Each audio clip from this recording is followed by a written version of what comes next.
जी, हम बात कर रहे थे स्टीरियो केमिस्ट्री की। तो आज हम उसका जो पोर्शन रिमेनिंग है उसको देखते हैं।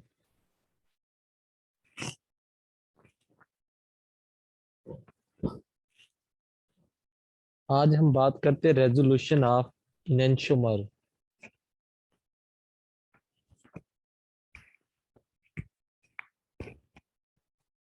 इनेंशियोमर की रेजोल्यूशन की बात करते हैं। रेजोल्यूशन का मतलब होता है सेपरेशन ऑफ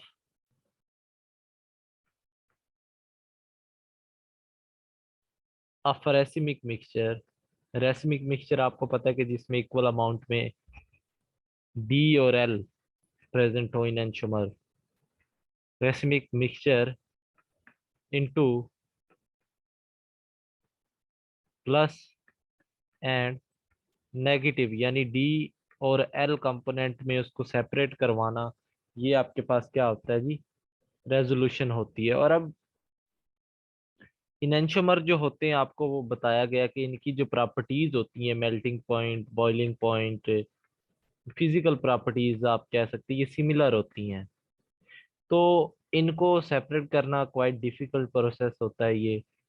तो फिर हम सिंपल मेथड जो है उनकी मदद से तो इन्हें नहीं कर सकते, जैसे फ्रैक्शनल क्रिस्टलाइजेशन या डिस्टिलेशन या क्रोमेटोग्राफिक टेक्निक। फिर हम क्या करते हैं, इनके लिए कोई ना कोई केमिकल मेथड देखते हैं, या बायोकेमिकल मेथड देखते हैं, या मैकेनिकल सेपरेशन। तो तीन ही हमारे पास हैं जी मेथड जिनको हम देखते हैं। वो है हमारे पास नंबर वन, मैकेनिकल सेपरेशन।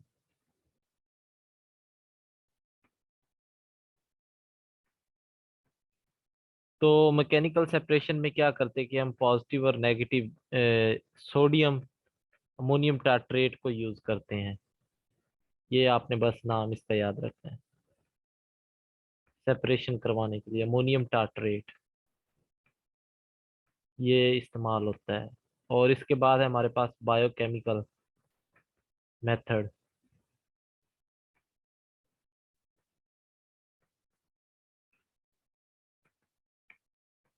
अब बायोकेमिकल में क्या होता है कि यहाँ पर हम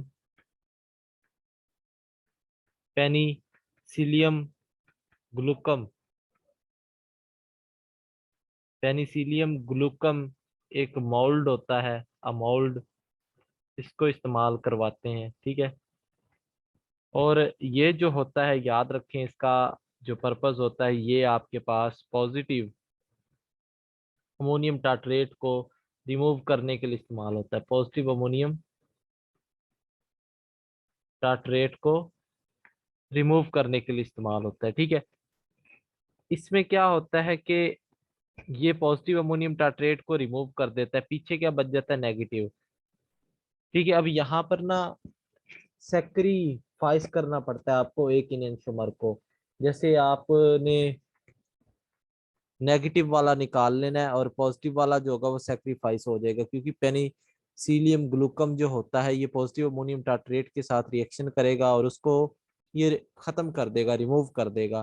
पीछे क्या बचेगा, नेगेटिव वाला। तो वो नेगेटिव वाला आप ऑब्टेन कर सकते हैं, लेकिन एक जो आपका इनएंशियोमर होगा वो सेक्रीफाइस हो जाएगा बायोकेमिकल मेथड की मदद से। तीसरा आ जाता है केमिकल मेथड।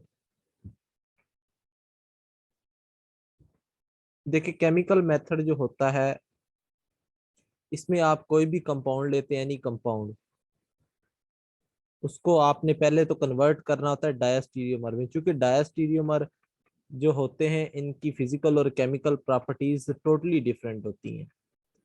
तो इसलिए आप इनको इजीली सेपरेट भी करवा सकते हैं डायस्टीरियोमर को।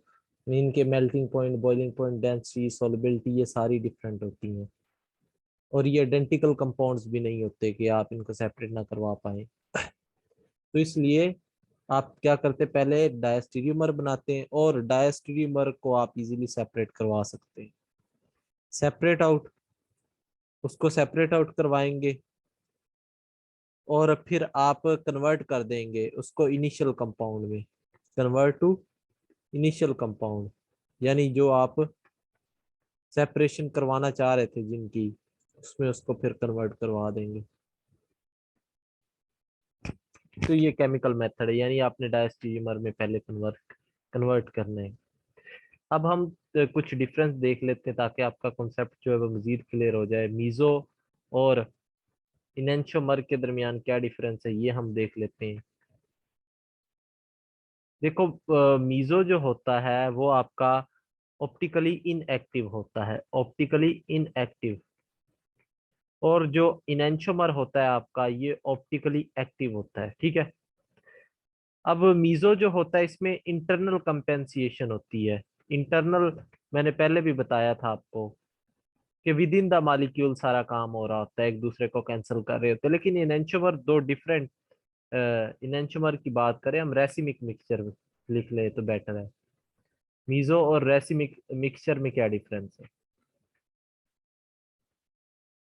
तो इसमें क्या होता है, रेसिमिक मिक्सचर जो दो ऑप्टिकली एक्टिव आइसोमर से मिलकर बनता है, तो यहाँ पर एक्सटर्नल कंपेंसिएशन होती है। इसके बाद अगर हम बात करें तो यहाँ पर जो होता है वन पार्ट जो होता है मीजो का, वो प्लेन पोलराइज्ड लाइट को लेफ्ट रोटेट करवाता है, और वन पार्ट जो होता है वो राइट रोटेट करवाता है। यहाँ पर विद इन द मॉलिक्यूल सारा काम हो रहा है। लेकिन यहाँ पर क्या होता है कि वन कंपाउंड जो होता है, वन कंपाउंड, यहाँ पर वन पार्ट नहीं, वन कंपाउंड जो होगा वो लेफ्ट रोटेट करवाएगा, और अदर कंपाउंड जो होगा वो राइट रोटेट करवा देगा, ठीक है जी।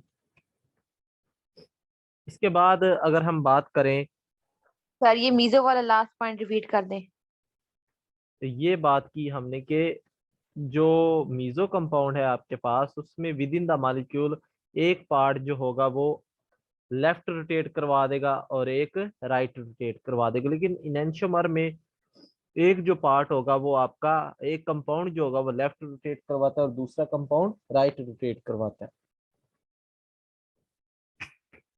इसके बाद अगर हम बात करें तो कैंसिलेशन इज डन, अब आपको क्लियर हो जाएगा, in same compound, same compound, एक ही कंपाउंड के अंदर कैंसिलेशन हो रही है, लेकिन cancellation is done in different compound, दो डिफरेंट कंपाउंड होते हैं।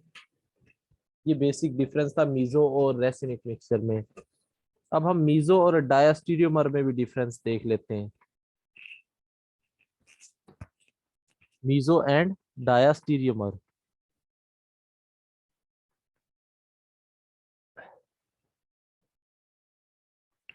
अच्छा जी, मीजो जो होता है, अगर एक कंपाउंड है आपके पास, उसमें पीओएस हो, प्लेन ऑफ सिमेट्री हो, और more than one chiral carbon हो, ये भी याद रखना, more than one chiral carbon, centre of symmetry हो या प्लेन ऑफ सिमेट्री हो, तो वो मीजो होगा। If compound having more than one chiral carbon but configuration is half same and half opposite, यानी वन उसकी कॉन्फ़िगरेशन आर हो और दूसरी कॉन्फ़िगरेशन उसकी एस हो, ठीक है। एक कॉन्फ़िगरेशन क्या है उसकी आर है, दूसरी क्या है, एस है, तो ऐसा कंपाउंड जो होगा डायस्टीरियोमर होगा। अब देखिए मैं आपको डिफरेंस समझाता हूँ। लेट्स सपोज CH3, ClH और HBr एंड CH3। अब जरा गौर कीजिएगा यहाँ पर, अगर मैं इस कंपाउंड को यहाँ से कट करता हूँ, ये दो कायरल कार्बन है इसके पास, यहाँ से अगर हम कट कर दें तो ऊपर वाला पार्ट चेक करें और नीचे वाला, इनमें कोई सेंटर ऑफ सिमेट्री नहीं है, ना ही प्लेन ऑफ सिमेट्री है, तो ये फिर डायस्टीरियोमर हो जाएगा। क्योंकि हाफ इसका पार्ट आप चेक करेंगे आर होगा, तो दूसरा हाफ इसका एस होगा। यानी जब आप कह सकते हैं कि सेंटर ऑफ सिमेट्री या प्लेन ऑफ सिमेट्री ना हो, तब जो कंपाउंड होगा वो डायस्टीरियोमर होगा। अगर सेंटर ऑफ सिमेट्री हो तो ऐसा डायस्टीरियोमर मीजो कंपाउंड होगा। ठीक हो गया जी। तो ये बेसिक डिफरेंस है डायस्टीरियोमर में और मीजो में। अब determination of total number of isomers, main जो हमारा टॉपिक है जिसमें से क्वेश्चन पूछे जाते हैं, डिटर्मिनेशन ऑफ आइसोटोप्स, वो कैसे डिटरमिन करवाने हैं वो देखते हैं। देखिए हमारे पास, जैसे हमने प्रीवियस भी केस पढ़ा था, GI हमने कैलकुलेट करने के फार्मूले देखे थे, सिमिलर यहाँ पर भी है, इसको भी मॉडिफाई किया गया है जी आप लोगों के लिए। अनसिमेट्रिकल पहले हम देख लेते हैं। अनसिमेट्रिकल में दो हैं आपके पास, ऑप्टिकली एक्टिव और ऑप्टिकली इनएक्टिव। ठीक है, फिर आ जाता है टोटल ऑप्टिकल आइसोमर, टोटल कितने ऑप्टिकल आइसोमर होंगे, और लास्ट में आ जाता है इनैंशियोमर पेयर, ईपी इनैंशियोमर पेयर। अब अनसिमेट्रिकल के लिए सिंपल सा फार्मूला है, देखें ऑप्टिकली एक्टिव के लिए 2 की पावर n होता है, उसमें भी आपने देखा था 2 की power n, n is your chiral carbon, वहां पर था नंबर ऑफ डबल बॉन्ड, यहाँ पर कायरल कार्बन होता है। और ऑप्टिकली इनएक्टिव इसमें 0 होता है, कोई भी नहीं होता। टोटल ऑप्टिकल आइसोमर क्या होंगे, इन दोनों को ऐड कर दे, optically active plus optically inactive. इसके बाद इनैंशियोमेरिक पेयर क्या होता है, अगर आप ऑप्टिकली एक्टिव आइसोमर को 2 से डिवाइड कर दे तो वो आपके इनैंशियोमेरिक पेयर हो जाते हैं, जोड़ा होता है ना। और वो डेफिनेटली आपको याद रखने की भी जरूरत नहीं है, आपको पता होना चाहिए इनैंशियोमर बनता ही ऑप्टिकली एक्टिव कंपाउंड से है, और 2 से बनता है, तो 2 पर डिवाइड करेंगे तो वो इनैंशियोमेरिक पेयर हो जाएगा। ये तो हो गया पहले के लिए सिंपल सा। फिर आ जाता है हमारे पास सिमेट्रिकल कंपाउंड हो, सिमेट्रिकल में हमने वहां पर भी देखा था, अगर इवन हो एन आपका, तो फिर क्या होगा, सिंपल फार्मूला वहां पर क्या होता था इवन के लिए, 2 की पावर 1 हम माइनस करते थे प्लस 2 की पावर n माइनस 2/2। अब यहाँ पर क्या है, 2 की पावर n माइनस 1, ये आपने ऑप्टिकली एक्टिव के लिए ये लिख देना है, और ऑप्टिकली इनएक्टिव के लिए ये लिख देना है। आसान, बहुत ही आसान, बल्कि इवन के लिए तो ये काम चल जाएगा, लेकिन ऑड के लिए थोड़ा सा आपको मेहनत करनी पड़ेगी। ऑड के लिए फार्मूला आपने याद किया हुआ है, 2 की पावर n माइनस 1 प्लस 2 की पावर n माइनस 1/2। अब ये फार्मूला आपने लिख देना ऑप्टिकली एक्टिव के लिए, प्लस 2 की पावर n माइनस 1/2, और ऑप्टिकली इनएक्टिव के लिए लिखना है वो ये वाला लिख दें, 2 की पावर n माइनस 1/2। बहुत ही आसान। और इसमें टोटल आइसोमर लिखने हैं आपने, तो वो ये वाला फार्मूला लिखना है आपने, 2 की पावर n माइनस 1/2। बाकी सब में optically active plus optically inactive आएगा। इनएंशियोमेरिक पेयर सब में सेम होता है, ऑप्टिकली एक्टिव को 2 से डिवाइड कर दें। यहाँ तक किसी को कोई बात समझ ना ही हो तो वो दोबारा से पूछ सकता है जी। ये 4-5 फार्मूले प्रीवियस ही डाटा के ऊपर मैंने आपको क्लियर करवा दी है।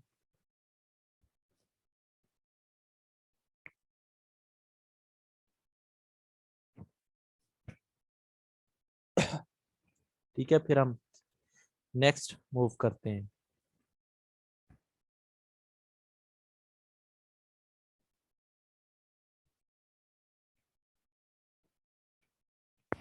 अब देखिए हमारे पास DL नॉमेनक्लेचर आ जाता है।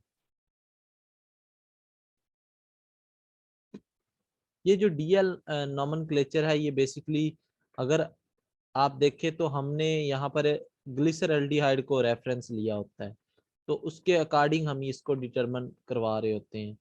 अगर आपका OH राइट साइड पर हो तो ये D होगा, अगर आपका OH H जो है वो राइट साइड पर हो तो ये क्या होगा, ये L होगा। ये जस्ट आपने बस इसमें यही चीज रखनी है, और इसका पॉजिटिव या नेगेटिव से कोई लिंक नहीं होता। पॉजिटिव और नेगेटिव जो होते हैं वो स्मॉल d या L के लिए होते हैं, ये आपने याद रखनी है बात को।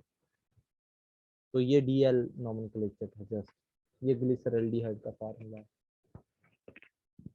इसके बाद अगर हम बात करें एरिथ्रो एंड थ्रियो नोमेनक्लेचर की, एरिथ्रो का मतलब होता है सेम साइड पर, अगर दो सिमिलर ग्रुप आपके सेम साइड पर लगे हुए, जैसे मैं आपसे कहूँ OH यहाँ लगा हुआ है और यहाँ पर भी OH लगा हुआ है, ठीक है, सेम साइड पर है तो वो एरिथ्रो है। अगर डिफरेंट साइड अपोजिट साइड पे है तो वो थ्रियो होगा। जस्ट इसमें ये याद रखना है, एरिथ्रो और थ्रियो का। अब बात करें अगर हम R और S नोमेनक्लेचर की, इसको एब्सोल्यूट कॉन्फ़िगरेशन भी बोलते हैं। ये इंपॉर्टेंट नहीं है, ये तीनों नोमेनक्लेचर इंपॉर्टेंट नहीं है, जस्ट DL वाला थोड़ा सा आप कह सकते हैं इंपॉर्टेंट है, लेकिन याद रखने के लिए आप इनको जरूर याद रख सकते हैं। R फॉर रेक्टस होता है राइट, ठीक है। इसके बाद हम इसको देख लेते हैं। वैसे अब इसमें क्या होता है, आपने जो फिशर प्रोजेक्शन होती है, उसके अकॉर्डिंग देखना होता है। अब यहाँ पर आपने प्रायोरिटी देनी होती है, ठीक है। अब आप प्रायोरिटी देंगे एटॉमिक नंबर की बेस पर, सबसे ज्यादा इसका है, फिर इसका है, फिर इसका है, फिर फोर्थ। अब आपने क्या करना होता है कि फोर्थ पोजीशन को इग्नोर कर देना है आपने, फिर इसकी रोटेशन करवानी है 1 2 3। अब देखिए रोटेशन अगर मैं आपको बता दूं, फोर्थ पोजीशन आपकी अगर वर्टिकल हो और रोटेशन आपकी क्लॉकवाइज हो, क्लॉकवाइज रोटेशन हो और फोर्थ पोजीशन आपकी वर्टिकल हो तो आर होगा। अगर फोर्थ पोजीशन आपकी वर्टिकल है और रोटेशन एंटी क्लॉकवाइज है तो एस होगा। अब यहाँ पर देख लें, रोटेशन इज एंटी क्लॉकवाइज और फोर्थ पोजीशन वर्टिकल है, तो ये क्या होगा, एस हो जाएगा, ठीक है। इसको याद ये ऐसे रख सकते हैं, वीसीआर। वीसीआर पहले जो था ना वो बहुत यूज होता था ओल्ड एज में, तो वीसीआर की मदद से आप याद रख सकते हैं कि फोर्थ पोजीशन वर्टिकल पे है और क्लॉकवाइज रोटेशन है तो आर है।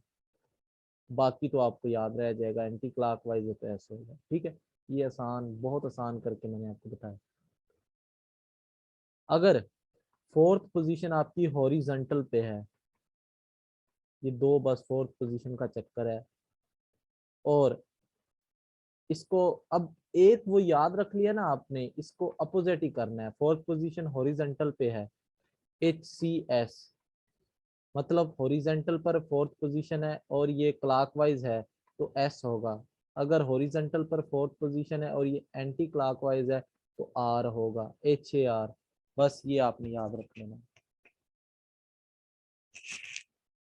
तो ये तो आपका जो नॉमेनक्लेचर है वो एंड होने के करीब आ गया है। इसके बाद एक ही टॉपिक है एपीमर्स का, वो भी देख लेते हैं। एपीमर्स ये इंपॉर्टेंट है। एपीमर क्या चीज होती है? एपीमर ऐसे कंपाउंड होते हैं जिनमें जो आपके जो कंपाउंड है ना वो एक कार्बन पर डिफरेंस आ रहा हो। उनका मिसाल अगर मैं आपको दूं, CH3OH, लेट्स सपोज मैं अपनी तरफ से कोई आपको एग्जांपल दे देता हूँ।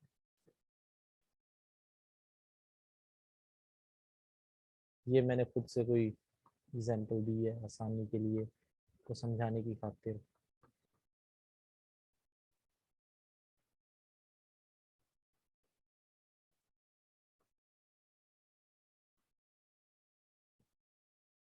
अब जरा गौर करें, यहाँ पर कार्बन 1 2, कार्बन 2 पर इनका डिफरेंस आ रहा है, तो कार्बन 2 पर ये एक दूसरे के एपीमर होंगे, यानी जिसमें एक कार्बन का डिफरेंस आ रहा हो। दो कंपाउंड है आपको दिए हुए हैं, उनमें जस्ट एक कार्बन का डिफरेंस है कि उस पे और चीज लगी हुई, इस पे और, तो वो एक दूसरे के क्या होंगे जी, एपीमर होंगे, ठीक है। All epimer are diastereomer but all diastereomer are not epimer, ये याद रख लेना। ऑल एपीमर क्या है, diastereomer, but all diastereomer are not epimer. ये वही है ऑल ओर्स वाला सीन यहाँ पर भी। इसके बाद एनोमर्स की अगर हम बात करें, एनोमर्स जो होते हैं बेसिकली ये साइक्लिक एपीमर जो होते हैं, यानी अगर कंपाउंड साइक्लिक फॉर्म में, साइक्लिक एपीमर्स जो होंगे वो एनोमर्स कहलाते हैं, ठीक है। साइक्लिक एपीमर्स क्या होंगे, वो एनोमर होंगे।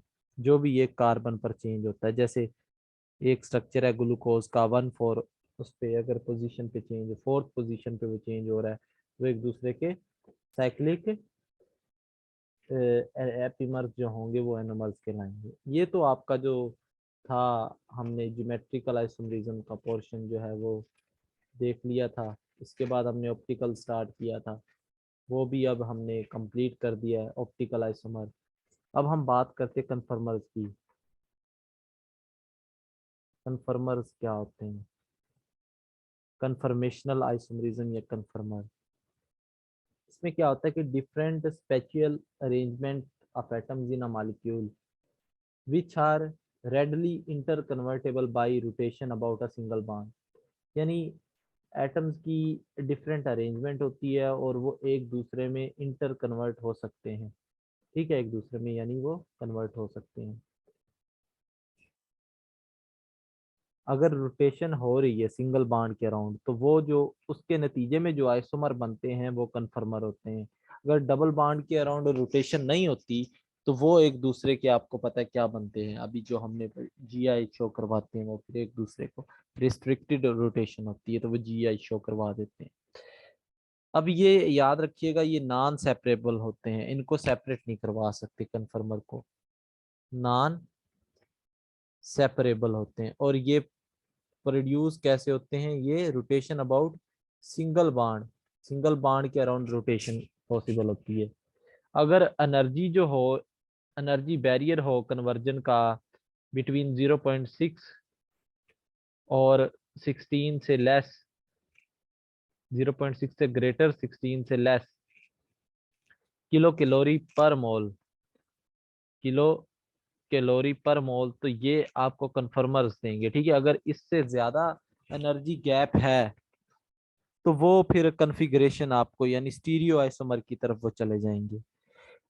अगर एनर्जी बैरियर 0.6 है और ये लेस है एट रूम टेम्परेचर, तो रोटेशन जो होगी वो फ्री रोटेशन होगी, because this amount of energy can be readily provided by thermal energy of molecule. तो 0.6 की एनर्जी ये इजीली अवेलेबल है। Study of existence of preferred conformers in a molecule and relating physical and chemical properties of molecule to its preferred conformation is known as conformational analysis। ये इतना important नहीं है। अब इसमें कुछ टर्म्स है, पहले तो हम उसको देख लेते हैं कि हमारे पास है जी एंगुलर स्ट्रेन। एंगुलर स्ट्रेन क्या है? एंगुलर स्ट्रेन नाम से भी पता चल रहा है deviation of a bond angle from normal one, तो इसको एंगुलर स्ट्रेन बोल देंगे, ठीक है। अब ग्रेटर एंगुलर स्ट्रेन होगी, laser will be the stability. अगर एंगुलर स्ट्रेन बढ़ेगी तो स्टेबिलिटी जो होगी कंपाउंड की वो लेस होगी। ये थोड़ा सा आपने याद रखना, स्टेबिलिटी क्या होगी, लेस होगी। फिर आ जाता है टार्शनल स्ट्रेन। टार्शनल स्ट्रेन क्या होता है? Repulsion repulsive interaction between bond pairs of carbon which effect stability.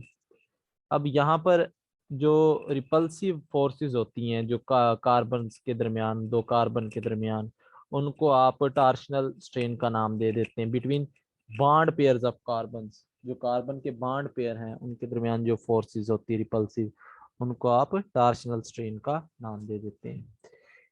इसके बाद आ जाता है स्टीरिक और इससे स्टेबिलिटी बढ़ती है, ये कम होती है? स्ट्रेन से आपको क्या लगता है क्या होगा? कम। तो डेफिनेटली कम ही होगी। तो स्टीरिक स्ट्रेन जितनी भी तरह इस तरह की जो स्ट्रेन है वो स्टेबिलिटी कम करती है। इसके बाद आ जाता है स्टीरिक स्ट्रेन, ये जो due to bond pairs it is known as van der Waals strain, ये भी बॉन्ड पेयर्स की वजह से होती है और इसको वेंडर वाल स्ट्रेन भी बोल देते हैं। फिर आ जाता है डाइपोल डाइपोल इंटरेक्शन की वजह से, यानी डिस्टेंस जितना ज्यादा होगा उतना ही अच्छा होगा कि स्ट्रेन कम हो गया, ठीक है। लेकिन अगर डिस्टेंस करीब करीब हो गए तो डाइपोल डाइपोल स्ट्रेन हो सकती है और स्टेबिलिटी जिससे कम हो सकती है। एक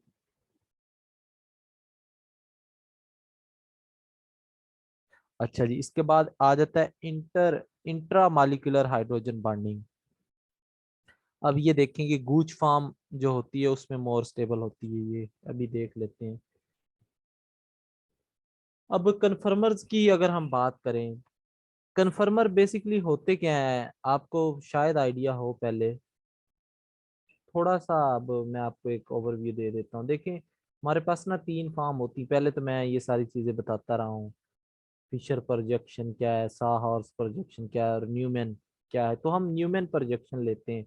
अब न्यूमैन क्या होती है कि हमारे पास एक कार्बन है, लेट्स सपोज हम इसकी बात करें CH3 की, इथेन की अगर हम बात कर रहे हैं, तो मैं जो होगा इसको 1 दे दूंगा, इसको 2। अगर हम इस कार्बन को यहाँ से देखें ना, तो ये जो छुप जाएगा इसके पीछे कैसे, इसको हम ऐसे एक स्लैंट लाइन लगाते हैं और इसके साथ जो ग्रुप लगे होते हैं उनको 120 के एंगल पर हम ड्रा करवा देते हैं, 120 के एंगल पर, 120 के एंगल पर ड्रा करवा दिया। अब देखिए यहाँ से मैं देखूंगा ये कार्बन 1 है, ये 2, तो कार्बन 2 छुपा होगा, रेयर पे होगा, उसकी बैक पे होगा। तो कार्बन 1 जो होगा सीनेबल होगा, हमें देख सकेंगे इसको। तो कार्बन 1 को हम स्पोर्ट से लिख देते हैं और जो कार्बन 2 होता है उसको हम सर्कल से डोनेट कर देते हैं। अब कार्बन 1 के ग्रुप आप लगा लें जरा,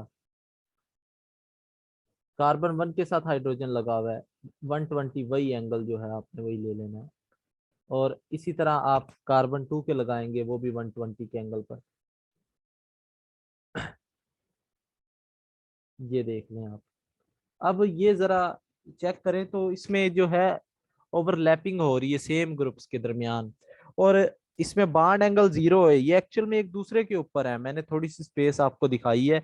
यहाँ पर जो बॉन्ड एंगल, ये डाइहेड्रल एंगल है। डाइहेड्रल एंगल होता है बिटवीन 2 कार्बन एटम, ठीक है। 2 कार्बन एटम के दरमियान जो एंगल होता है उसको डाइहेड्रल एंगल बोलते हैं। तो डाइहेड्रल एंगल यहाँ पर 0 है, ठीक है। तो डाइहेड्रल एंगल अगर आपका 0 होगा तो वो जो फॉर्म होगी वो इक्लिप्स्ड फॉर्म होगी, इक्लिप्स फॉर्म होगी। अगर डाइहेड्रल एंगल आपका 60 है तो वो स्टैगर्ड फॉर्म होगी। अब इसको रोटेट करवा दे, अगर हम 60 के एंगल पर रोटेट करवा दें तो डेफिनेटली ये इससे इधर आ जाएगा, ये हाइड्रोजन इधर आ जाएगा, तो इनके दरमियान जो एंगल होगा वो 60 का हो जाएगा। तो वो जो फॉर्म होगी वो स्टैगर्ड फॉर्म हो जाएगी, ठीक है। तो ये इथेन जो होता है इसके दो ही कन्फर्मर पॉसिबल होते हैं, एक होता है स्टैगर्ड और एक इक्लिप्स्ड होता है, ठीक है। अब इन दो कन्फर्मर के दरमियान भी बेशुमार कन्फर्मर होते हैं, इनफाइनाइट नंबर ऑफ कन्फर्मर एग्जिस्ट कर रहे होते हैं। ये तो हमने रोटेट करवाया ना 60 के एंगल पर, आप 0.5 का एंगल से रोटेट करवाएं, 0.6 से करवाएं, 7 पे करवाएं, 1 पे करवाएं, 2 पे करवाएं, तो रोटेशन करवाते जाएंगे, इनफाइनाइट नंबर ऑफ कन्फर्मर आपको मिलेंगे। तो 0 से 60 के दरमियान जो कन्फर्मर्स हैं ये स्क्यू कन्फर्मर्स कहलाएंगे। क्या कहलाएंगे? स्क्यू कन्फर्मर कहलाएंगे, ठीक है। अब ब्यूटेन की हम बात कर लेते हैं। ब्यूटेन के 6 कन्फर्मर होते हैं, इसकी मदद से आपको सारे जो कॉन्सेप्ट है वो क्लियर हो जाएंगे। ब्यूटेन के मैं फार्मूला नहीं लिख रहा, मैं डायरेक्ट इसकी वो लिख रहा हूँ, प्रोजेक्शन, न्यूमैन प्रोजेक्शन। ये जरा गौर कीजिएगा, बहुत इंपॉर्टेंट है कॉन्सेप्ट समझना आपने जस्ट।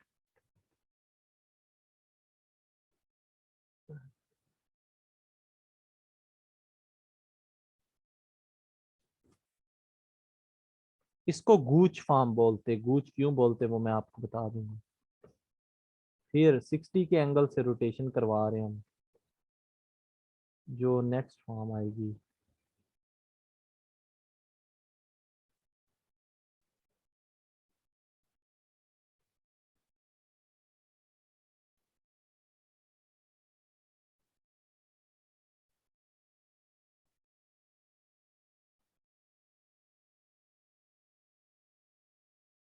इस फॉर्म को क्या बोलते हैं वो भी हम देख लेंगे। बोलते तो इसे इक्लिप्स है वैसे, लेकिन पार्शली इक्लिप्स्ड कह देते हैं, चलें आप लोग की फरमाइश पे। इसको हम क्या बोलते हैं?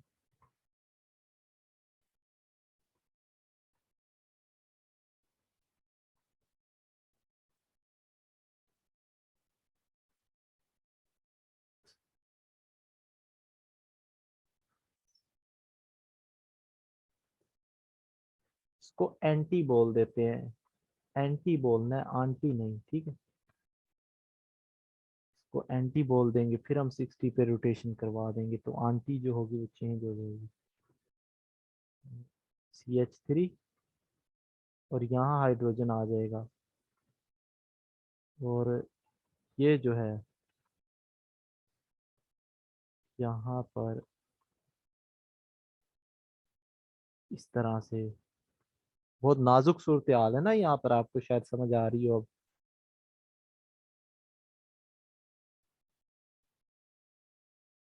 ये देखें 60 की रोटेशन करवा रहे हैं फिर से हम। तो कह रहे हैं सर ये क्या कर रहे हैं, CH3 फिर H बन रहा है। चलो में मुझे कलर चेंज कर लेनी चाहिए थी, चले समझ तो ऐसे भी आ जाएगी आपको। ये और यहाँ पर ये फिर 60 की रोटेशन करवा दें। तो चलें इसका कलर मैं चेंज कर लेता हूँ, इसको छोटा सा बना लेते हैं। CH3, यहाँ पे भी एक CH3 है, और यहाँ पे हाइड्रोजन, यहाँ पे भी एक हाइड्रोजन है, यहाँ पे एक हाइड्रोजन, और यहाँ पे भी एक हाइड्रोजन है। इसको बोलते हैं फुल्ली इक्लिप्स्ड। Fully eclipsed. अब जरा गौर कीजिएगा, पहला स्ट्रक्चर जो है, अगर बल्कि ग्रुप के दरमियान बॉन्ड एंगल 60 का हो, उसको गूच फॉर्म बोलते हैं, ठीक है। उसको क्या बोलते हैं, गूच फॉर्म। तो ये आपको क्लियर हो गया। अगर दो डिफरेंट ग्रुप ओवरलैप कर रहे हैं और उनका बॉन्ड एंगल 0 हो, तो उसको पार्शली इक्लिप्स्ड बोलते हैं। ये भी आपको क्लियर हो गया। अगर दो बल्कि ग्रुप 180 के एंगल पर हो, तो उसको आंटी या एंटी बोल देते हैं, ठीक है। आंटी नहीं, एंटी, एंटी बोल देंगे। अगर आपके जो, फिर से जरा देखें, इक्लिप्स्ड फॉर्म आ जाएगी, पार्शली इक्लिप्स्ड आ जाएगी। फिर आप रोटेशन करवा रहे हैं तो गूच फॉर्म आ जाएगी, दो बल्क के दरमियान 60 के एंगल है बल्कि ग्रुप्स के दरमियान। अगर दो बल्कि ग्रुप ओवरलैप कर रहे हो, तो उसको, यानी सेम एंगल हो उनका 0, और दो बल्कि ग्रुप यानी सेम ग्रुप आपस में ओवरलैप कर रहे हैं, तो उसको आप बोलते हैं फुल्ली इक्लिप्स्ड। क्या बोलते हैं, फुल्ली इक्लिप्स्ड बोलते हैं। किसी को नहीं समझ आई तो वो दोबारा से पूछ सकता है जी। इसके बाद हम बात कर लें इसकी स्टेबिलिटी ऑर्डर की, तो एंटी आपको पता है बल्कि ग्रुप है 180 के एंगल पर सबसे ज्यादा, फिर गूच फॉर्म, गूच के बाद आपको पता है पार्शली इक्लिप्स्ड होगी, फिर आपको पता है इक्लिप्स फॉर्म होगी। तो ये इसकी स्टेबिलिटी का ऑर्डर है, ये भी याद रख लें। इसके बाद साइक्लोहेक्सेन के कन्फर्मर की बात करें तो ऑलमोस्ट याद रखें 99.9% जो साइक्लोहेक्सेन होती है वो चेयर फॉर्म में एग्जिस्ट कर रही होती है, स्पून से बैठने के लिए, ठीक है, चेयर फॉर्म होती है। फिर आ जाती हाफ चेयर, फिर आ जाती ट्विस्टेड बोट चेयर। तो जो चेयर होती है वो सबसे ज्यादा स्टेबल होती है, और जो हाफ चेयर होती है वो 11 किलो कैलोरी से लेस स्टेबल होती है चेयर से, और जो ट्विस्टेड बोट होती है वो 5 किलो कैलोरी से लेस होती है, और जो बोट फार्म होती है वो 7 किलो कैलोरी से लेस स्टेबल होती है। अब इसमें स्टेबिलिटी ऑर्डर क्या आएगा, चेयर, फिर आ जाएगा ट्विस्टेड बोट, ट्विस्टेड बोट के बाद आ जाएगा बोट फार्म, और बोट फार्म के बाद आ जाएगा हाफ चेयर, ठीक है। ये आपने याद रख लेना है कि हाफ चेयर 11% और वो इतनी है। अब याद रखे, जब भी ग्रुप लगाना है ना आपने इसके ऊपर, चेयर फार्म के ऊपर, तो पहले आप किस पे लगाएंगे, इक्विटोरियल पर लगाना है, बस आपने ये याद रख लेना है। क्योंकि देखें ये एक्सियल जो था खड़ा है हाथ, अगर आपके हाथ खड़े करवा दिए जाएं आप 10 मिनट तक ही खड़े कर सकेंगे, लेकिन इक्विटोरियल ऐसे समझे नीचे रखे हुए हाथ उसने, वो स्टेबल है। तो इक्विटोरियल पर सारे ग्रुप लगेंगे, बाद में आएगा एक्सियल पर, जस्ट ये आपने बात याद रखनी है, ठीक है। और ये आपका जो काम था वो खत्म होता है।